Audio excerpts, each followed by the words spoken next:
आज की दुनिया सिर्फ जमीन पर नहीं बदल रही, आसमान और स्पेस तक पहुंच चुकी है। आज जियोपॉलिटिक्स का मतलब है स्पेस, डिफेंस और स्ट्रेटजी को समझना, क्योंकि यहीं से भविष्य की दिशा तय होती है। आर के न्यूज अफेयर्स इन मुद्दों को मुश्किल शब्दों में नहीं, सरल भाषा में समझाता है कि क्या हो रहा है, क्यों हो रहा है और भारत के लिए इसका क्या मतलब है। तो आप जुड़े रहिए आर के न्यूज अफेयर्स से। नमस्कार दोस्तों, पहले पाकिस्तान की सीमाओं को मजाक बना दिया और अब अमेरिका की बादशाहत को सीधी चुनौती दे दी है। एक बार फिर राफेल ने पूरा खेल पलट दिया। जिस सफेद सोने से भरी बर्फीली धरती पर राष्ट्रपति ट्रंप की नजर टिकी हुई है, वहाँ अचानक पहरा देने पहुंच गया भारत का भरोसेमंद आसमानी बाहुबली। जिस -40 डिग्री तापमान में अमेरिका के स्टील फाइटर जेट्स के सेंसर भी जवाब देने लगते हैं, उसी बर्फीले नरक में राफेल की गर्जना ने जमी हुई चट्टानों तक को हिला दिया। और इसी बीच आई वो खबर जिसने भारत की 114 लड़ाकू विमानों वाली मेगा डील को एक नई दिशा दे दी और साबित कर दिया कि मोदी सरकार ने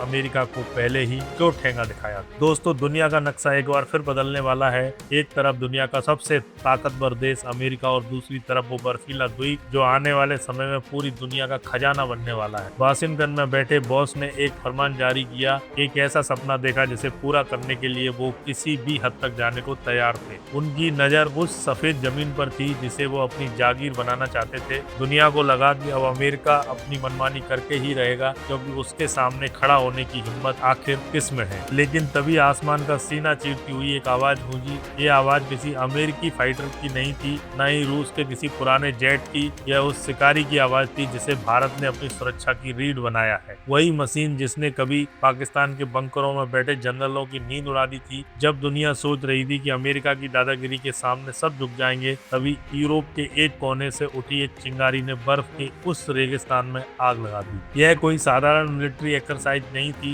यह एक सीधा संदेश था कि जंगल में शेर चाहे कितना भी बूढ़ा हो जाए, शिकार करना नहीं भूलता। और इस पूरे घटनाक्रम में भारत का सीना गर्व से और चौड़ा हो, क्योंकि जिस हथियार के दम पर आज यूरोप अमेरिका को आंखें दिखा रहा है, वही हथियार भारत ने अपनी वायुसेना की रीढ़ की हड्डी बना लिया है। अब सवाल उठता है, आखिर ग्रीनलैंड में ऐसा क्या है जो अमेरिका को रातों की नींद नहीं लेने दे रहा। एक फाइटर जेट के वहां उतरते ही दुनिया भर के डिफेंस एक्सपर्ट्स क्यों सतर्क हो गए, और कैसे यह पूरी घटना भारत की 114 फाइटर जेट्स वाली डील का भविष्य तय करने जा रही है। इन्हीं सारे सवालों के जवाब इस वीडियो में आगे खुलने वाले हैं। ग्रीनलैंड नाम भले ही हरा हो, लेकिन हकीकत में यह बर्फ का एक विशाल रेगिस्तान है जिसके नीचे खनिजों और दुर्लभ संसाधनों का अथाह खजाना दबा पड़ा है। 2025 में सत्ता में लौटते ही डोनाल्ड ट्रंप ने अपने पुराने सपने को फिर जिंदा कर दिया। पिछली बार जब उन्होंने ग्रीनलैंड खरीदने की बात कही थी, तब दुनिया ने हंसी उड़ाई थी, लेकिन इस बार मामला मजाक नहीं था।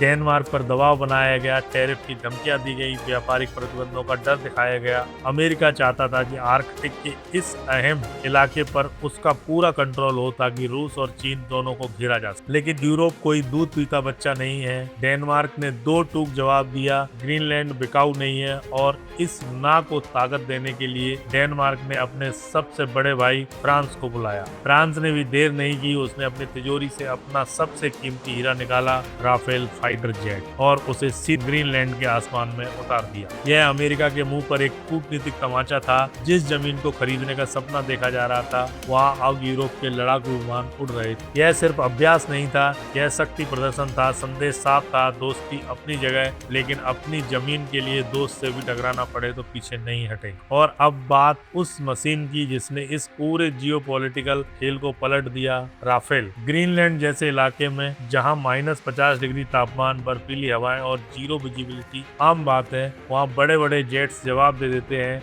अमेरिका का F-35 जिसे दुनिया का सबसे एडवांस जेट कहा जाता है, ऐसे हालात में भारी मेंटेनेंस मांगता है, लेकिन राफेल को बनाया ही हर मौसम में लड़ने के लिए गया है। फ्रांस की वायुसेना ने अपने राफेल जेट्स को आर्कटिक सर्कल के उत्तर में स्थित कांगेर लुसियाक एयरपोर्ट पर उतारा और बिना किसी तकनीकी समस्या के लगातार उड़ानें भरी। यह यहाँ साबित हो गया कि राफेल कोई शो पीस नहीं, बल्कि असली अखाड़े का पहलवान है, जो बर्फ हो या कीचड़ हर हाल में धोबी पछाड़ मारना जानता है। इस मिशन को नाम दिया गया आर्कटिक डिफेंडर, और इस डिफेंडर का सबसे बड़ा हथियार है राफेल। यह मिशन पूरी दुनिया को साफ संदेश दे रहा है कि अगर कल को आर्कटिक में युद्ध छिड़ता है, तो राफेल वहां भी दुश्मनों की कब्र खोदने में पूरी तरह सक्षम है। अब आप सोच रहे होंगे कि ग्रीनलैंड में फ्रांस और अमेरिका आमने सामने हैं, तो इसमें भारत इतना खुश क्यों हो रहा है। यहीं पर सबसे अहम पॉइंट छिपा है। भारत इस वक्त 114 नए फाइटर जेट्स खरीदने की प्रक्रिया में है और इस रेस में अमेरिका अपने F-21 और F-15H को बेचने के लिए एड़ी चोटी का जोर लगा रहा है। अमेरिकी लॉबी लगातार भारत को समझा रही है तो उनका माल बेस्ट सबसे बेस्ट है। अमेरिकी जेट ले लो और हम तुम्हें सुपर पावर बना देंगे। लेकिन भारत ने पहले ही 36 राफेल खरीदकर जो दूरदर्शिता दिखाई थी, ग्रीनलैंड की इस घटना ने उस फैसले पर मुहर लगा दी है। जरा सोचिए भारत की सीमाएं कहाँ हैं? सियाचिन की बर्फीली चोटियों पर, लद्दाख की जानलेवा ठंड, अरुणाचल के दुर्गम पहाड़ों में, वहाँ का मौसम भी ग्रीनलैंड से कम खतरनाक है। अगर भारत अमेरिकी दबाव में आकर कोई नाजुक फाइटर जेट ले लेता तो आज हमें उन्हें उड़ाने से ज्यादा उन्हें रिपेयर करने में वक्त गंवाना पड़ता। ग्रीनलैंड में राफेल की यह परफॉर्मेंस देखकर भारतीय वायुसेना के अधिकारी जरूर मंद मंद मुस्कुरा रहे होंगे, क्योंकि उन्हें यकीन हो गया है कि उन्होंने सिर्फ लंबी रेस का नहीं बल्कि सबसे कठिन रेस का भी चैंपियन चुना है। यह पूरी घटना भारत सरकार के उस सिद्धांत को सही साबित करती है कि फैसले मार्केटिंग देखकर नहीं परफॉर्मेंस देखकर लेने चाहिए। अमेरिका बातें बहुत बनाता है लेकिन राफेल काम करके दिखाता है। अब जरा ट्रंप के मास्टर प्लान को समझते हैं। डोनाल्ड ट्रंप एक बिजनेसमैन है और उन्हें लगता है कि हर चीज की एक कीमत होती है। ग्रीनलैंड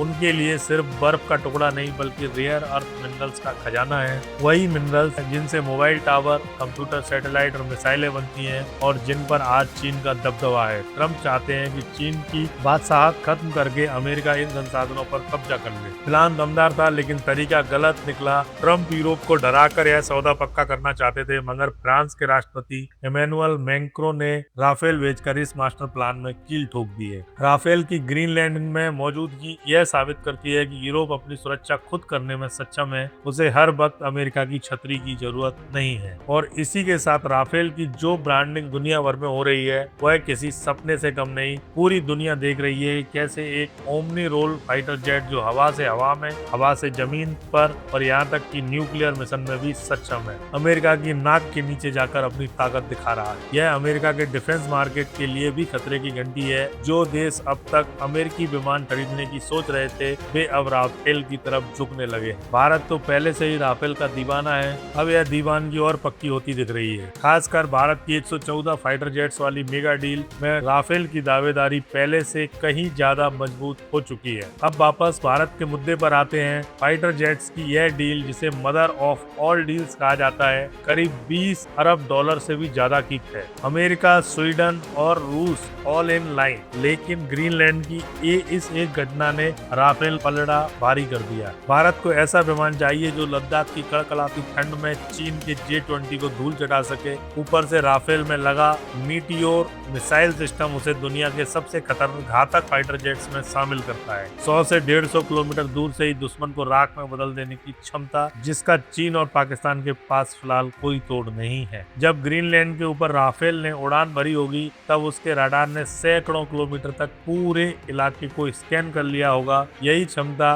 भारत के लिए संजीवनी बूटी है। अगर कल को चीन अरुणाचल या लद्दाख में कोई हिमाकत करता है तो भारत के पास ऐसी मशीन है जो हिमालय की उस पार जाकर भी पार कर सकती है। अमेरिकी विमान अच्छे जरूर हैं, लेकिन क्या वे भारत की स्ट्रेटेजिक और ऑटोनॉमी के साथ फिट बैठते हैं? शायद नहीं। अमेरिका कभी भी स्पेयर पार्ट्स रोक सकता है, कभी भी शर्तें थोप सकता है। फ्रांस ने ऐसा कभी नहीं किया। उसने हर मुश्किल वक्त में भारत का साथ दिया बिना किसी शर्त के। अब जरा पड़ोसियों की बेचैनी भी देख लीजिए। ग्रीनलैंड की खबरें आते ही इस्लामाबाद और बीजिंग में हलचल तेज हो गई। पाकिस्तान जानता है कि सिर्फ 36 राफेल ने ही उसकी वायुसेना की हालत खराब कर रखी है। अगर भारत के पास 114 और राफेल आ गए तो पाकिस्तानी एयरफोर्स उड़ना ही भूल जाएगी। राफेल के आने के बाद से ही उनके पायलट सीमा के पास आने से कतराते हैं और अब जब वे देख रहे हैं कि यही विमान दुनिया की सबसे मुश्किल हालात में भी अमेरिका को टक्कर दे रहा है तो उनका मनोबल टूटना तय है। चीन के लिए भी यह खबर किसी झटके से कम नहीं। चीन खुद को नियर आर्कटिक स्टेट बताता है और आर्कटिक में अपनी